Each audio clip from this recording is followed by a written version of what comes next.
حادثہ ہو جو ابھی پردہ افلاق میں ہے، عکس اس کا میرے آئینہ ادراک میں ہے، ان کا آئینہ ادراک کے اندر 17 سال بعد کی بات آ رہی تھی جس کو وہ 1930 میں بیان کر رہے تھے۔ اسی علامہ نے کہا اعجاز ہے کسی کا یا گردش زمانہ، ٹوٹا ہے ایشیا میں سحر فرنگیانہ۔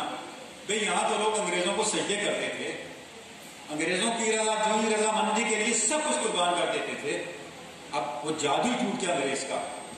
لوگ اٹھ کھڑے ہوئے، انگریز کو چیلنج کرنے لگے، تمہارا یہ خیال ہے یہ تاریخ کی حرکت ہے، یہ گردش زمانہ ہے؟ نہیں، یہ اعجاز ہے کسی کے، یہ میرا مقصد ہے، یہ میری سدائے قلندرانہ ہے جس نے لوگوں کے دلوں سے، اس قوم کے دلوں سے انگریز کے خوف کو نکالا اور انہیں جرأت کے، عمل کے، مستقبل گھڑی کے اس راستے پہ گامزن کر دیا۔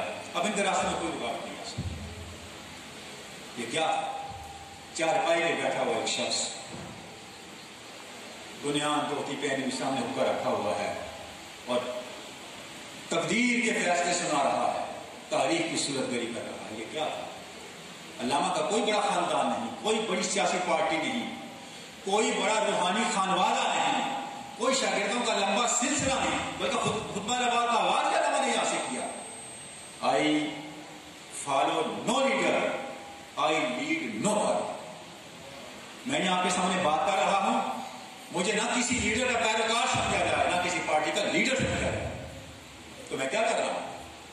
میں ملت اسلامیہ کے ضمیر کی آواز سنا رہا ہوں، میں تاریخ کی صدا بلند کر رہا ہوں، میں تمہیں تاریخ کے مستقبل کی خبر دے رہا ہوں۔ یہ کیا تھا؟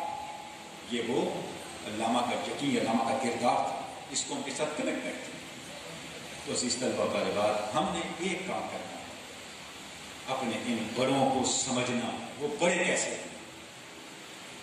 وہ مادی ذرائع سے، بیساکھیوں سے بڑے نہیں بنے، اللہ کے ساتھ تعلق سے، ایمان سے، اپنی اقدار پر یقین سے، اپنے کردار کی استقامت سے بڑے بنے۔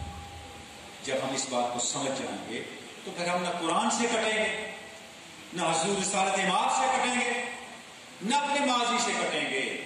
دنیا کا کوئی مفاد، دنیا کی کوئی ترغیب، دنیا کی کوئی دنیا کا کوئی لالچ اور کوئی ڈر ہمیں ویلیو سے نہیں ہٹا سکے۔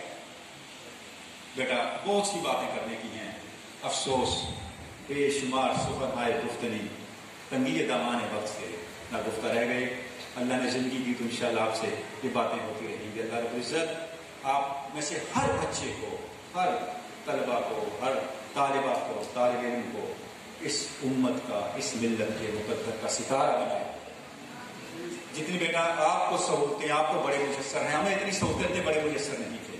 آپ بہت خوش نصیب ہیں، اور جس جگہ آپ بیٹھے ہیں، اس جگہ کی تاثیر، اس عظیم قائد کی تاثیر، اس عظیم قائد کی زندگی کی تاثیر، اس کی خوشبو آپ کی زندگی کے ہر لمحے میں نظر آئے۔